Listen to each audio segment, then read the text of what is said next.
Hey, my name is Badass Benny. Welcome to my channel. If you're an ace, AMAC, and sex human trafficking survivor, you're in the right place. And it won't cost you a penny to like and subscribe and to share worldwide. Today I like to share a storytelling. So I'm going to share about kidnapping and rape that happened to me. I was living out on a ranch, a prune and wheat ranch. Um, and I was living in the trailer, the aluminum trailer that I showed you. And my parents, my stepdad, my mother, and my little brother lived in the trailer. And I lived outside an aluminum trailer. And so I would come in if I needed to use the restroom or use the shower to eat. And I apologize, they're working on the apartment next door. And I've been trying to tell this story and been putting it off a little bit because it takes a lot from me. And so, um, when I hear about 14-year-olds being kidnapped or raped by a teacher or a person in profession, I'm like triggered. I remember there was something several years ago, every so often we get a national news about a teacher having relations with a student, and it's usually around teenagers. And if it's the number 14, and it triggers my own stuff. And it's not so bad today. And so what happened was I lived on a prune and wheat ranch, and there was this white man named Matt, and I don't know his last name. He was 23 years old, I was 14. I lived in my trailer. He asked me if I was married to my stepdad, Vern, because I always looked older than what I was. I seemed more mature than what I was. And I would go out running. I would run in like scampy stuff, probably to get attention, but I didn't know. I'm 14. I don't know what I'm doing, really. I really didn't know what I was doing. I was just, you're like, all these hormones, and I'm out running. That's how I dealt with hormones. My parents did. And kept me separated. And so the ranch hand, when he noticed that I like to run, he asked if he runs too, if we could meet up. And there's a lot of coercive stuff, a lot of preparing me. And so I met the Matt, the perpetrator, ranch hand, and we met down by the railroad tracks, like midnight or something. He took me to his parents' house, and we were done running, so he was taking a shower. And I think at that moment is when I realized I was in trouble, because there was like condoms on the bed, and I didn't get undressed or nothing. I was just standing there, and he gets out, he's all naked, and asks if we can have sex. And I mean, he was pressure, and I said, no, I'm uncomfortable, I like to leave. And so he took me home, and it was at El Camino, and he kept pressuring me, pressure about sex, and I just wanted to get home. I didn't, I was sitting next to the door, I had it unlocked, I was just ready to, I just wanted to get home. And so he drives me. We get about halfway to my place, and I just gave in. I said, okay. And so because I don't even know why, and we pull over. It's in the orchards, in the prune orchards and wheat, I think, not wheat, but the prune orchards.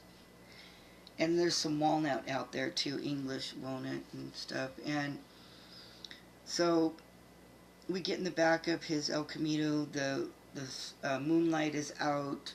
It's like early in the morning, full moon. And I just remember looking at the moon and kind of disassociating into it. And he told me everything what to do. Because I haven't been with anybody. I haven't had sex with anybody, an adult man or anything. And so he's telling me every step of the way what to do. You know, take off my underwear, um, pull down my pants, pull down my underwear, get in this position, get on all fours. This is what you do. And I don't even know if he had a condom on or not. And he raped me from behind in the vagina.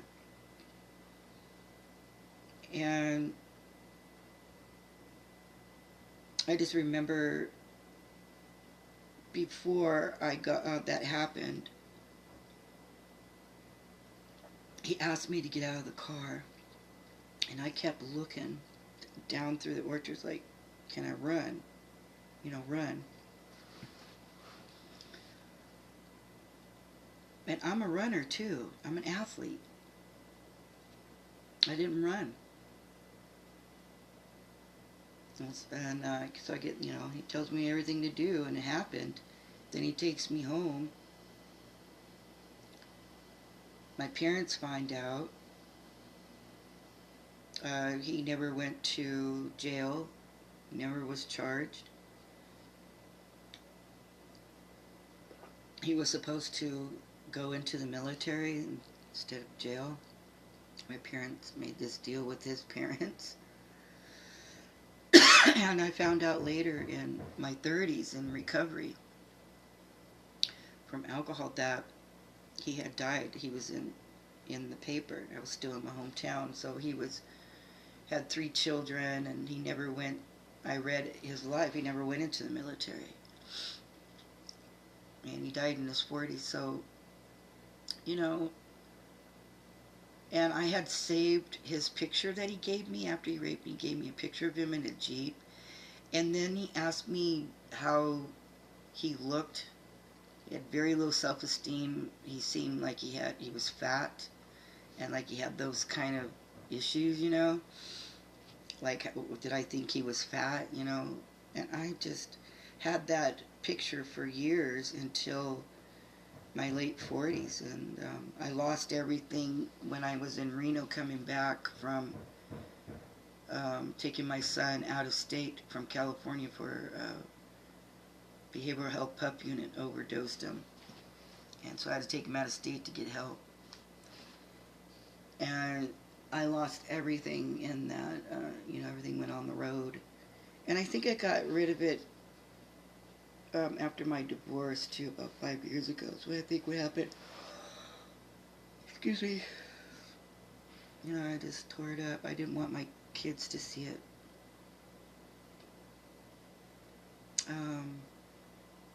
That's my kidnapping, rape story, and I didn't get help for it. Therapy, I ended up struggled in school. With my grades went down. All the dreams and goals I had as being a veterinarian, I was just struggling. And I was smoking pot, I was drinking, binging, and that's when I became an alcoholic, an addict, on a continual basis, you know. And it was binging. And I married a man and as a teen, and had 3 children. And when there was a spousal rape, and I didn't know what that was. I thought that when you get married and being in a female body and learning what my mother did was whatever the 50s mentality, whatever the man wants, you give it, whether you want sex or not. If you're a woman in a woman's body, you know, that you got to give it up whether you want it to or not. And that's how my mom was. Or the, you know, the prostitution and things that I've seen at a very, very early age. So, you know, I had to learn those things that's not what we do. So, um, I also trying to connect with my teen self. Took me years. I did EMDRs, a lot of rage, and I call it trans interrupted. Um, and my parents just kept me in the trailer, no help, no nothing. And I would go to school, and I would be sitting in class, and I thought, oh my God, did he have a condom on? You know, should I didn't even go to the doctor. My parents would take me to the doctor, nothing. It was isolated. You know, again, like all you know is people taken from you, even if it's your own parent. I think I was 38 years old when I first said to my mother, no. I made a boundary, no. I said no for the first time. So, and I also want to tell you that I confronted my mother again and about the sex human trafficking, which she's known since I was a child, just having flashbacks, and she would say nothing. I'd be in school, flashbacks, she would say nothing. So one of the teachers uh, asked me or encouraged me to go get help at the university at the behavioral health department, and they videotaped me, and they would ask me questions, and you know, how old did I feel I was, or who was my, if I had a hero, or you know, think questions that were behavioral health stuff. And I have no idea what happened to that video. I was 12 years old, and I went out and sought God with my friend, my best friend, seeking God, and started smoking cigarettes and drinking and just acting out. It was, and met a man that was abusive and survived that for 11 years. And I mean, there was a time he wanted to take my life and all our kids, and so those are another story. I'm an 11-year survivor of domestic violence. And remember, if you got domestic violence, then you have someone in the relationship that is an AMAC survivor. One of them or both. And then you get your drink in, and you're using drugs, and people don't come out. So if you're a teenager, or if you're a teen survivor of sexual assault, and you're still here, you're badass.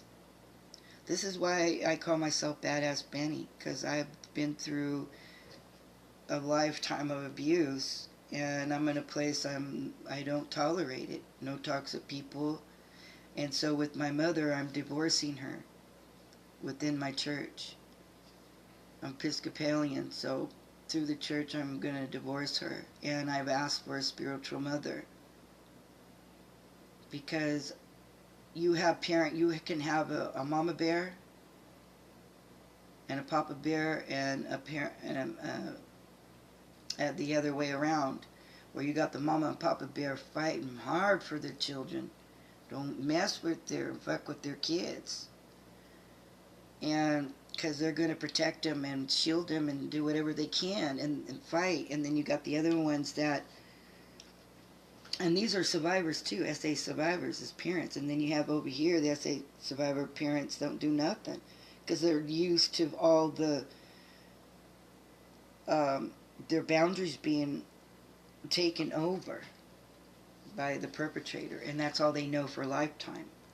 And so they allow it onto their children. And that always hurt me the worst, to see mamas and dads the moms let the dads spank and beat up the kids. Oh, I told my ex, if you ever touch my kid, you know.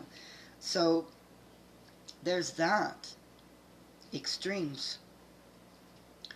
Parenting. So sexual assault does affect your parenting, and if you don't look at your own sexual assault, there's no way you can help your children if it happened to them.